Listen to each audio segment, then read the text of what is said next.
Hozir son aytaman, ikkita qulog'ingizda ham parda qo'yganmiz. O'shani eshish qanaqa ko'tarilganini tekshirib ko'ramiz. Xo'pmi? Son aytaman. 16, 16, 62, 62, 103, 103, 108, 108, 160, 160, 205. 205, Yaxshi, zo'r. 1, 1, 3, 4, 5. Sanayapman 5 metrda o'zi pichirdab sekin gapirganda o'zi eshish kerak bemorimiz. Alhamdulillah, eshishlari yaxshi, ideal holatda 100% tiklangan.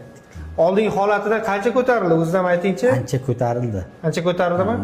Qolganlarga tavsiya qilasizmi? Bittada operatsiya qilish qanaqa ekan? Bittada operatsiya qilish og'ir bo'lar ekan-ku, lekin bittada qutulib ketar ekansiz. Bemorimizga bir oygacha o'zi ikki tarafga ham yotish quloqqa mumkin emas, shunga sal qiynaldi. Salgina qiynaldim. Chunki operatsiya bo'lgan quloqqa yotish mumkin emas. Shundan ozroq qiynalgan, lekin ikkitasi ham pardasi butun, alhamdulillah. Yaxshi, xursandmiz. Xursandman. Katta rahmat sizga. Sog' bo'ling.